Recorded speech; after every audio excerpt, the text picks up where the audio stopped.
Yesterday, I told you how self is more important than anything else at the present state of human awareness. When you are at the human awareness, first thing that should happen to you is to feel yourself. As Sri Krishna has said, Atmane Atmane Tushtaha. Unless and until you reach your Atma, your spirit, you are not going to get the satisfaction of achieving anything. Because Kundalini, which you see here, seated in the triangular bone, which we call as the sacrum, that means Greek knew about it. Greek knew about the sacrum bone. Otherwise, they would not have called it a sacrum, in sacred.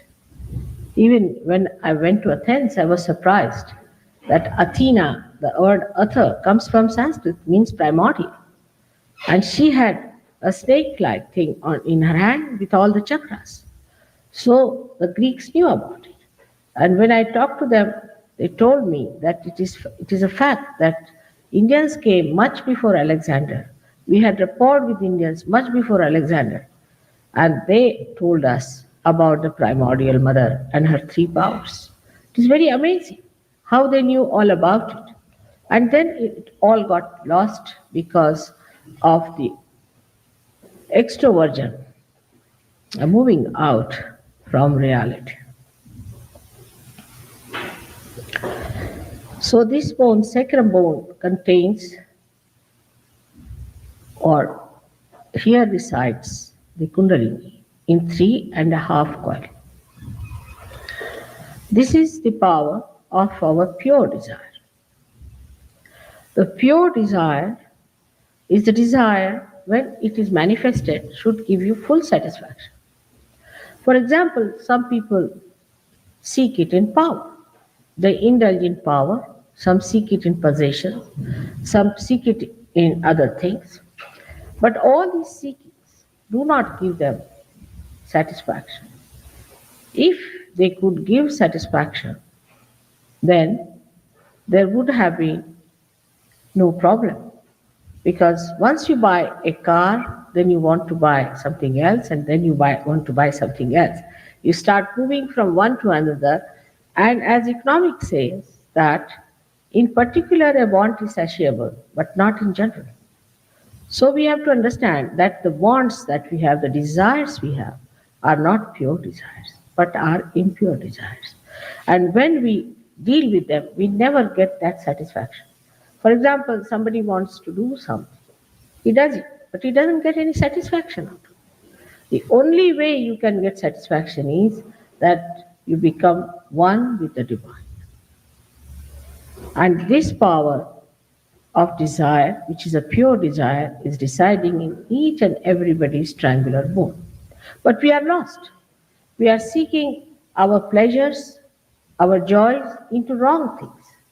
We think that by doing this or by doing that, by buying this or becoming that, we'll be completely, fully satisfied, which we ultimately discover. In an evolutionary state, such people, when they discover that the joy is not in all these things, there is no happiness in this kind of thing. We have to go beyond this. Once they discover this, then they become a special category of people. And these special category of people are the seekers. Of course, today I find so many seekers are lost. Especially in America, they are lost in various ways. We would say in all the cults or in all other things like drugs or homosexuality or whatever you may call it. They are lost into these, into violence, many are indulging into violence or doing all kinds of things which are not for their ascent but are degrading and will take them down, not to their seeking but to their hell. But it is happening today. You can see it very clearly. It is happening because human beings do not understand that human awareness is a transitory phase. You have to go beyond it. And that beyond stage, the stage we have to reach, is the stage of yourself. To begin with, you have to become, first of all, self realized, meaning you are to be born again. And to be born again, you have to allow the Kundalini to work it out. So, what do we do? As people said, I told you yesterday, it is effortless, it is without any money, it just happens spontaneously. Now, it happens that an enlightened light can enlighten another light. In the same way, I may be able to enlighten you, but you can enlighten many others. Like in India, we have someone who has enlightened 10,000 people and has done so much good to people that it is amazing. Even there are people like the President of India, we can say the President of the High Court, Judge of the Hague High Court, which is the World High Court, the President of that, he's got his realization and he's a surgeon. So we have people of that caliber who are Sahajogis and who have felt the vibrations, who have become self-realized. But they are very humble people, extremely humble people. Indians are basically humble and they know who is a saint and who is not a saint. They are so sensitive that they know who is a saint, who is not a saint. But in the West, as we have now lost our power to feel the saintliness in a person, we do not know who is a saint, who is not a saint. So the first thing that has to happen to you to understand who is a saint, who is not a saint, is first to get your realization. Without the spirit expressing itself into your awareness, into your attention, you cannot make out who is a saint or who is not a saint. Like they crucified Christ for no reason at all, and they worshipped Hitler. The Jews, they refused to accept Christ. They refused. They said, no, we don't accept Christ, because Christ said that I am dying for your sins. They said, no, we don't believe in that. We must suffer. So they suffered. They had suffering. If you ask for suffering, you will have sufferings. But if they had accepted Christ, at least one thing would have happened, they would not have suffered. They asked for suffering. They thought, unless and until we suffer, we cannot go to God. This was a very wrong idea, because Christ himself was a Jew. Himself, he took birth among the Jews. And it was the Jews he came to save. But they are the ones who refused to accept him, because they were blinded. They didn't want to see the point. In the same way, it has happened in every century. Any time any incarnation came, people did not want to accept. Not in India. I would say Indians are much more sensitive to spirituality because they are not so materialistic. They understand, because we have been for ages seeking and seeking from traditionally. So we know what this seeking is, what it means. For me, it's not difficult to talk to them about Kundalini. There I start on a different level altogether, because they know everything, whatever I'm talking, they know already what it is. Maybe not in the cities where the people are westernized, but they know. But for other people, I have to start it from A to Z. So this is the Kundalini we have got in 3.5 coils, and it has a mathematical calculation. Now, it's only Indians and the Buddhists, from Indians, I would say, believe in the non-being. They believe there's a non-being, being and non-being. What is that state of non-being? When you become the non-being, means when you go beyond your conditioning and ego, then you become the non-being. And once you become the non-being, then nothing can touch you. As I told you yesterday, who are standing in the water have fear of getting drowned in the water. But if you go to the boat, then you start seeing that the water is down below, it is not going to touch you. That state has to be achieved, is a non-being, is the fourth dimension within us. This is called also in Sanskrit as Turiya Dasha. Now you might say, why in India? These people discovered all that. See now, the reason is India is a very ancient country. And there we didn't have these problems that you had to face when you came to America. You had to face the nature to begin with. Our nature is very kind. We can live under a tree, eat the fruits of the forest, and can enjoy ourselves. We don't need much in that country to cover ourselves or to have any elaboration. So the attention has been always inside to find out why are we here? What are we doing here? Are we wasting our life? Are we doing any harm to ourselves or to others?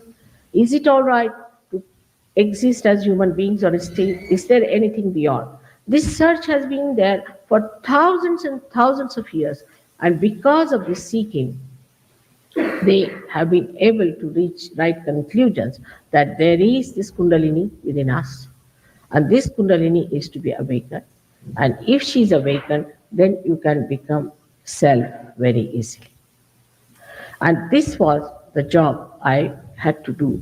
For that, I had to work very hard for days together to understand what was the problem with human beings, the permutations and combinations of problems that they have. And somehow I managed it. I think now our mass realization is possible. Yesterday, despite some people being mischievous, you did get realization. This is God's work, and God's work will go on. Whether some people come and trouble you makes no difference. They are just like mosquitoes. They come and go away. Has no meaning at all. Because you see, God's work is much greater than what they think of themselves. So it doesn't matter what happens or what people say or talk. The God's work will go on. But you must know it's a living work. It is not a plastic thing. You can produce thousands of plastic flowers very easily, but you cannot produce one single living flower. So when this living force has to act, it takes time. And it will take time, gradually it will grow, and you will be surprised that gradually it grows so beautifully that suddenly you find lots of people coming up and becoming. Because in Sahaja Yoga, what you become is important. It's the actualization. It is not some certificate or some organization that you belong to some organization or there is some certificate. But it is what you become.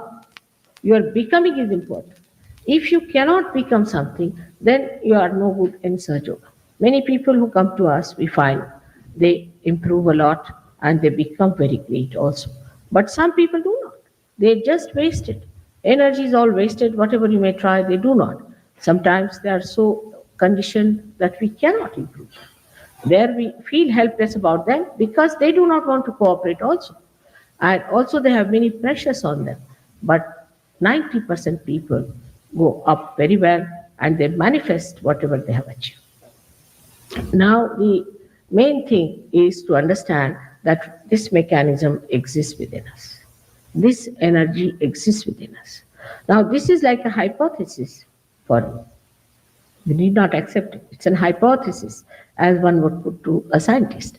But scientists must have an open mind. They shouldn't have a closed mind. If they have a barrier, you cannot put anything before them. If they are scientists, they will have an open mind to listen to my hypothesis. And if it could be proved, then you have to accept it. If it is done proof, then you can say that, all right, that's not proved so far. All right. So you have to wait and have patience with it. This is what it is in simple words, that it cannot be forced on. It cannot be humble before. You have to ask for it. Nobody can force you that you can become. I cannot guarantee, yesterday I said, it's a fact.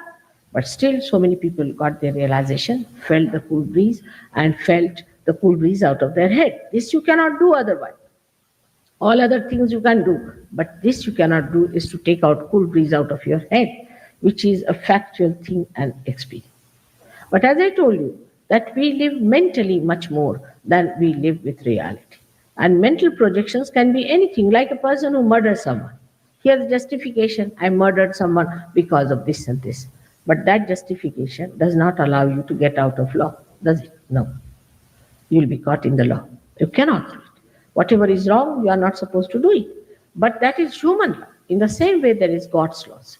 And if we go against God's laws, then what happens? That we are punished.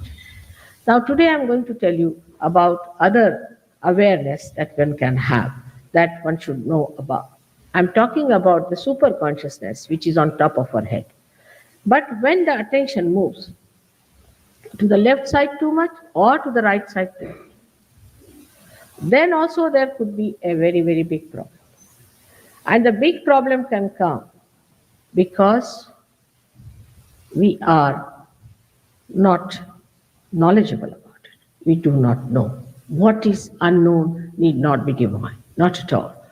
Now, when you start, say, becoming extremely submissive, slavish, or you start following something very blindly, you start becoming fanatic about it, just without thinking what you are doing is not right or wrong.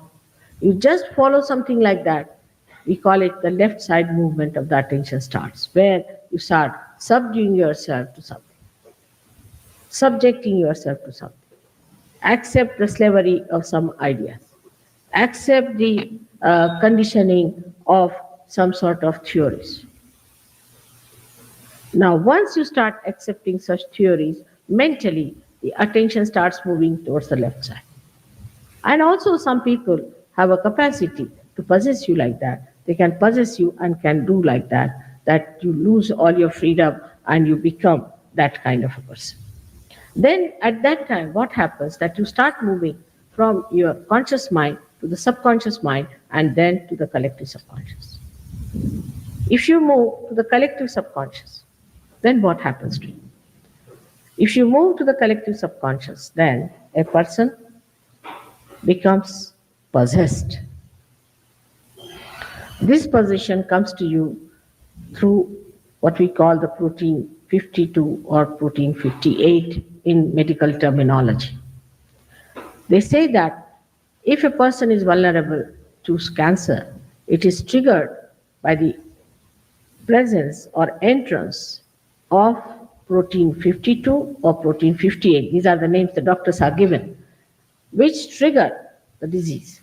And once that happens, then a person cannot get out of cancer because then the triggering starts and he starts getting from bad to worse. This 52 and 58, where do you find it? According to doctors, you find 52 and 58 in the area which is built within us since our creation. This area is placed within us. On the left-hand side, as you see, somebody can come and show. On the left-hand side, this area is placed. And this area, one enters very easily. Say you go on taking somebody's name. Nowadays it's a fashion to give you a mantra. Now start getting the mantras, going saying mantras, mantras, mantras. Now what happens? That you are not connected with the divine. And you start taking the name of some XYZ. So you are not connected and you are just pressing hard your mind to get connected, but it cannot because the Kundalini has not arisen. So you move to the left side and there you get caught up. And that's why you know in the cult people are so much mesmerized. In every cult people get mesmerized because they move to the left for the domination of these gurus and things because they want to make money out of them and then they cannot think of anything else. They just think this is the right thing. I was amazed at some of the cults. The gurus don't know even Sanskrit language. Some of them have come out of the jail and they have become gurus. And they have given mantras which are so funny that somebody has been given mantra of Inga. There's no word like Inga except for this word in a colloquial way is called Inga, where a spider or something, you can say a scorpion, has got the sting. That is called as Inga. And this scorpion, when this scorpion hits it to a person, is called as the Inga, means that biting.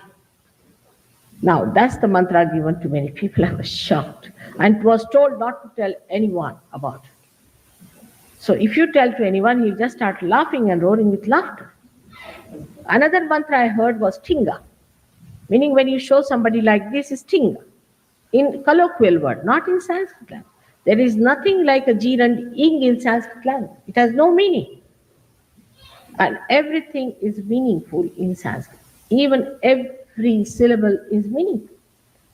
So such people have come over and have become great gurus, and they give you names, maybe the names of some proteins which exist and which enter into you, and you get possessed. So this left side movement is a very common thing, and once you get to this left side movement, you cannot get out of it. It's very difficult. So the people who have been to such people or to such enticement show immediately when they come to us for realization, and that we don't know how to deal with them. Because if you tell them you forget your guru, they don't like it. They go on contortions, their bodies start getting into contortions. They feel terrible, they cannot sit quiet, they cannot move out. But if you tell them that this was wrong, they don't want to accept, because they are still carrying on with that idea and they don't want to believe that whatever they were carrying on was wrong, that they have to ascend. Even when they ascend, they take time. This is one very big problem we face. But as a result of the left side movement, you get most of the incurable diseases. For example, your AIDS disease that has come is because of the combination of the left side Muladhara center and heart. Is that's the one. Of course, it has to have Swadhisthana with it, left Swadhisthana is due to that. If somebody could cure these three centers of that person can be cured. Sclerosis comes from the same. If somebody is suffering from multiple sclerosis, same problem. It comes Muladhara chakra, void, and also sometimes the right heart. Sclerosis. Most of the muscular troubles go like that. Then we have got cancer. Cancer could be due to any chakra which is on the left hand side. Must be the combination of two chakras on the left hand side, depending on where the trouble is. But when the cancer trouble comes into the center, then it starts ascending, then it starts moving, and you get galloping cancer. You can start going from one to another end, and it can finish off a person. And that's how you can just be finished with the galloping cancer. Now, when somebody is vulnerable, like I would say a person who is a very, very active person, who is very much under shock all the time, is very, very active and hectic. Supposing he is getting up in the morning, reading newspaper, and getting up into his bath, and then getting ready somehow or other, and getting into his car, and then going out, and in a very hectic manner he lives under shock because he's reading horrible news, then he's seeing a big jam on the street, all these things are happening. He's so full of anxieties. Such a person is vulnerable to another thing called blood cancer. But for that also, the left arm, this side, is attacked. If left arm is attacked under these circumstances, such a person can get blood cancer. Supposing a mother is like that, she's a very hectic person and she's trying to sort of do many things at the same time, and she's of that nature, then also the child can pick up from her. If a mother is a very extreme type of a person or has gone through shocks like that, I've seen people who have gone through wars and have come out of problems, their children also are very prone to troubles of the brain, and they also get it because of the left side movement. But as you go upward, as the chakras come upward on the left-hand side, say the left aga is caught up and left swadhisthana is caught up, that means a person is completely possessed. But with that, if the heart chakra is caught up, or with that, if the Vishuddhi chakra is caught up, then one can become mad. And such people could be there. But they come mad, they become all right, then become mad. Like that, they go on, ultimately they end up as mad people. But in Sahaja Yoga, one can cure people who are mad, but they have to be treated in a way. Normally, we do not take up any person who is a mad person in our group because it's very difficult to cure them and better them. But if they want to work it out on themselves, we say, all right, work it out this way, try if you can be all right. But there are many in-between phrases, like schizophrenic, you can call it, or some people who are imbalanced, who are nervous, all kinds of things are in between. So absolute mad, even if you forget, but there are so many others who look sane, but inside they have problems. All such people can be cured with Sahaja Yoga if they act according to what we tell them and the way it is to be worked out. Now, in Sahaja Yoga, the practices are extremely simple because it's question of balance. The left side catches, if the left side catches, then you get all these problems.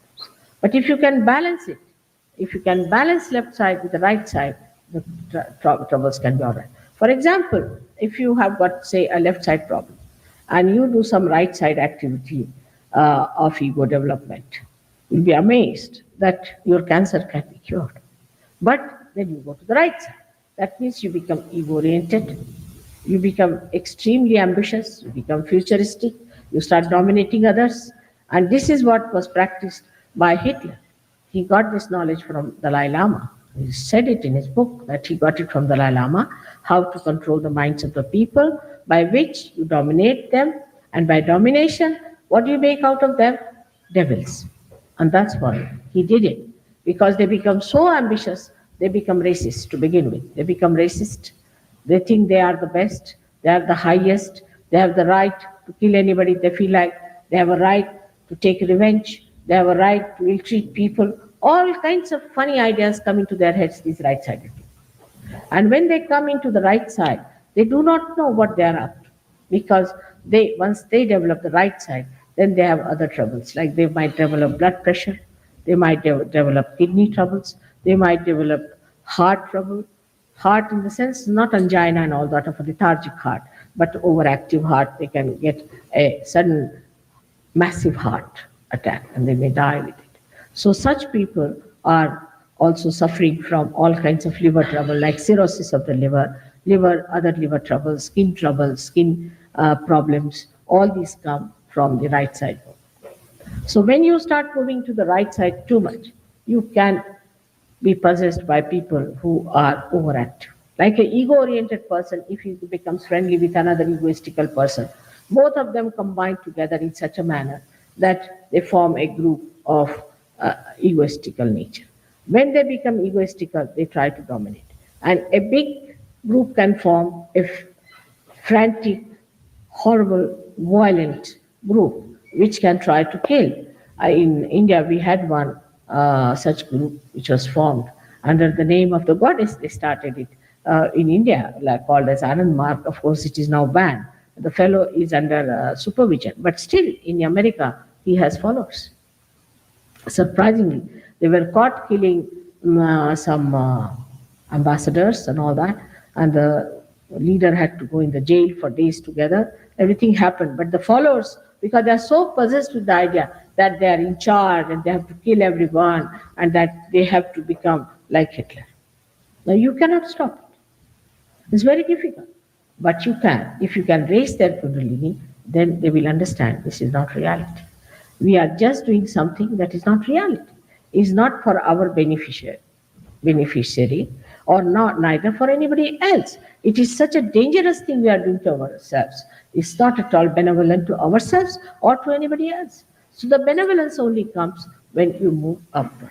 The third, we can say, is the awareness of hell, where people are really devilish by nature. You cannot change them.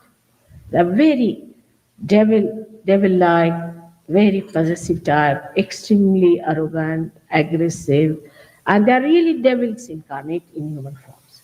And such people have to go to hell because we call them as the awareness of the hell. They always think of destruction, of destroying others or overpowering others, or of destroying themselves. There are many groups you know who destroyed themselves. Just like that, they killed themselves. These are all the people who are on the other side of the ascent. So when you start rising higher and higher into these chakras, and when the Kundalini rises through all these chakras and goes up beyond the Sahasrara, as you call it, the Brahmarandra here, you become a subtler being. Like your human attention, say, we can say, it's like a cloth here. And now the Kundalini is pushing it upward like that. So all your attention which is outside goes inside. And when it pierces through from here, this piercing makes the attention subtle, because the subtle that is around, which you do not feel normally, starts penetrating into it. it starts covering your attention. And that's how we say, now your attention is enlightened. And now it is enlightened, not just talk, but it becomes enlightened with collective consciousness. You become collective conscious. Then such people, when they talk, they have such a personality, such a knowledge. They become knowledge. They have no problems. They become knowledge because they become the absolute. But it is for you to decide, what are you seeking in life? What do you want in life? What is your life worth? If you want to cheapen your life, waste it for something very cheap and ordinary, useless, then you can go ahead.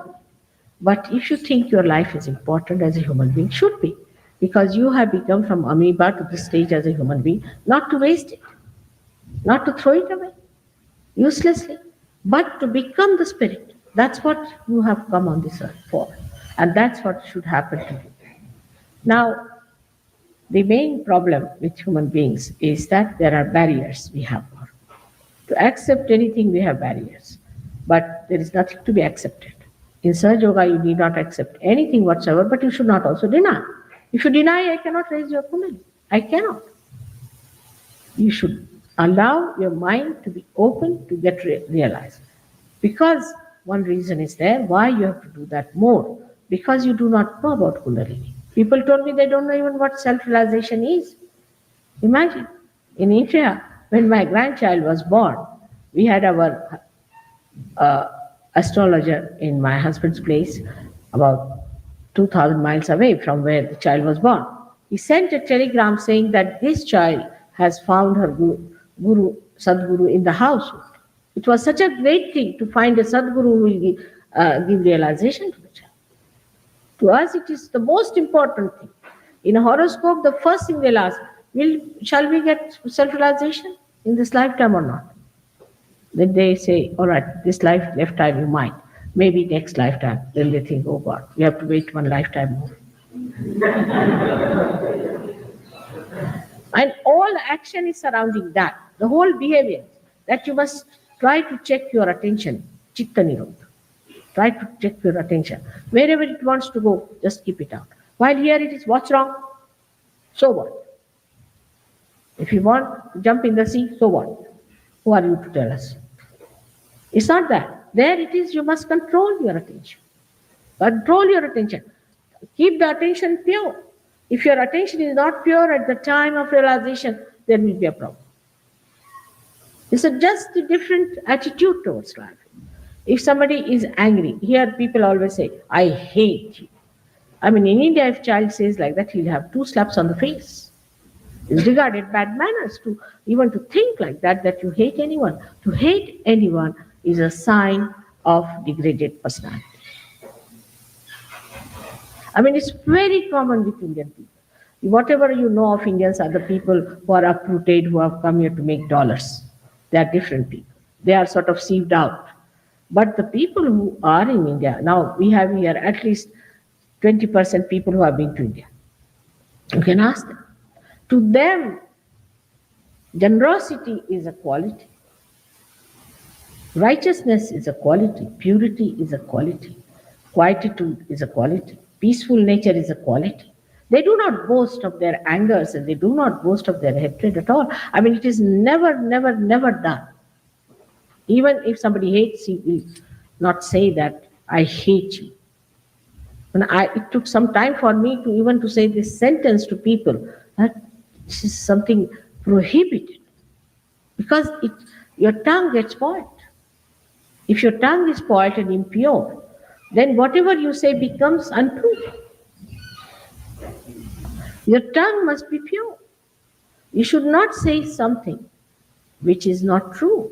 In the sense, true doesn't mean that supposing somebody is a person who to your mind is not a good person. You shouldn't say that. You need not say that you are not a good person. You just keep quiet. Let him discover. Because if he is bad, he'll suffer himself. This is a common attitude. I'm not talking for Indians, but I must say for spiritual life, one has to learn from them. Some of them who were thugs must have come here to loot you. That's a different point. I'm sorry for that. I'm sorry, but I also blame you for your naiveness. I came much before that. But I said you are not to pay to anyone any money. Nobody listened to me. They didn't like me at all when I said that. So you had to suffer. I know it was wrong, but it happened. Now at least people should realize that purity can only be achieved through self-realization. Innocence can be awakened within you on the first chakra. On the first chakra, you develop innocence. In the second chakra, you develop creativity. I've known people who never used to sing, have started singing very well, who never used to create anything, have started creating beautiful paintings. They have become great painters now, very well known painters, musicians. Those who were never doing architecture have become great architects, and who have not never done any interior decoration have achieved a lot. So, to say that we are very creative, one must know that you have limited energy. And for that, you have to be connected to the main, so that all the time the energy is flowing into you. Then, on top of that, is the third center, which is the center of your seeking. So, whatever you were seeking was not all right. But you do get your material well being, no doubt. You do get your material well being, but up to a point where you feel absolutely satisfied about it, you don't need anything anymore. You also get a great blessing of dignity and divinity. You get a proper understanding of your being. You become like a king. For a king, what we call the emperor, he doesn't need it. For example, as you know, I'm born of a very rich family, and it's a royal family, and my husband also is a very rich man. It's all right. And we live in a very great comfort, no doubt. But I can sleep anywhere. I can sleep on the street, I can live anywhere. I'm not bothered where I live, what I do, how I move. I have no problem. Because if you are the emperor, you don't ask for anything, do you? If you get the food, all right. If you don't get, all right. If you like some food or don't like food, somebody says, I said, I don't know what I ate in the morning. I don't know what I'm going to eat now. I don't know if I had my lunch or not. If I've had, all right. Otherwise, you can do what you like. It's that simple. Your body becomes your slave. You can lie down anywhere you feel like. You can do any amount of traveling. You can do 1,001 things. You become so dynamic. That happens when your Lakshmi Tattva is a reason. There are 4 Lakshmi Tattvas within us. The first is the Lakshmi Tattva, where you become a person very dignified and endowed with material comforts. But comfort which kills you is not there. Comfort means you are materially no more bothered. You get jobs. In London, we have so many jobless people. But in Sahaj Yoga, all those who are there, all of them have got jobs. All of them. It's difficult to find one person who hasn't got the job. Moreover, it is compulsory in Sahaj Yoga that those who stay in the ashram must have some jobs. We have tried to allow some people to come without that, but we had very bad experiences of such people. So all those who are living on dole or some sort of a thing, we don't allow them to come in the ashram. And you'll be surprised that as soon as they join Sahaj Yoga, they get jobs. And they get better and better jobs. Because Krishna has said, Yoga Kshema Vahamyaham. When you get your yoga, your well-being will be looked after. He didn't say Kshema Yoga. He didn't say, I'll look after your well-being and then you go to yoga. No, first yoga. Yoga Kshema Vahamyam. First you get the yoga and then the Kshema will work. That's what happens to you on the Nabhi Chakra, which is very important. But Rajalakshmi, that is you become like a king, that you become Grahalakshmi or Grahastha, means you become a householder. You become a good wife and a good husband. You develop proper feelings for each other and you develop proper feelings for your children. You improve your societies through that essence, if it is born in you, that you understand the importance of a good family life. And that automatically happens. You don't have to tell anybody. Just those people who hated each other after coming to Sahaj Yoga have started loving each other, understanding and enjoying each other. And married life in Sahaj Yoga is tremendous.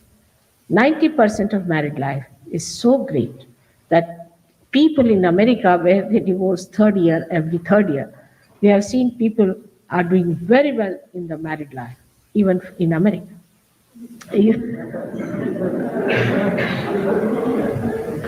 Even here, you see this mental projection, the wife is no good and husband no good, all vanishes. You become the spirit. You start enjoying the deeper significance of marriage. Then comes the fourth side of the Lakshmi Tattva, is the ascending side. The people who have got more money are fed up and now want to have something beyond. In the same way, in Sahajya, when you start moving, then you find that nothing but spiritual life gives you real joy. So you just don't care for anything else but the spiritual life. And what is the spiritual life of Sahajya is that you become the light and you give light to others. Selflessly. There is no selfish motive in it. Just because you are the light, you become the light. You don't see the light, you become the light and you give light to others. And just do it selflessly, without charging any money, without asking for anything. You just start giving what you have got, spontaneously, without paying for it. You just do it in a way that is a saintly way. Saints always spend their own money, always have spent their own money to give joy to others. They have never taken money from anyone. I mean, I have not heard of any saint who has built up big palaces and big places and big organization. Never. That's not a sign of a saint. A saint just emits compassion. And this compassion doesn't speak, it is silent. This compassion acts. It doesn't speak, it acts. When it acts, it works out wonders. That's what you know when Christ was touched by some lady. He said, some energy has flown through me. That is what it is. That the energy starts flowing through you and you do not do anything. It just happens automatically. Without doing anything, you achieve it. So for today, I think I have come up to the Nabi Chakra. Tomorrow I'll tell you about other chakras in better elaborate way, that you will understand what is the essence of these chakras, that what becomes of you. They have described to you the chakras, but why these chakras? What do they mean? These are the different evolutionary milestones within us which have been crossed, and the last one is this one which you have to cross now. That's all. See, you are just ready for it. You are made for this. God has made you for this. Its best is that you get to it. And that's why I was yesterday asking questions, and people have now told me, Mother, don't ask questions because it's a waste. It's a waste of time. Those people who are asking questions are not asking any sensible questions. They are not bothered about themselves, but how they are spending their lives. Of course, some people asked very sensible questions also, I must say. But there's no need to ask questions. Let us see if it works out within you. If it works out, will be a good idea. Now, you want to have realization? First,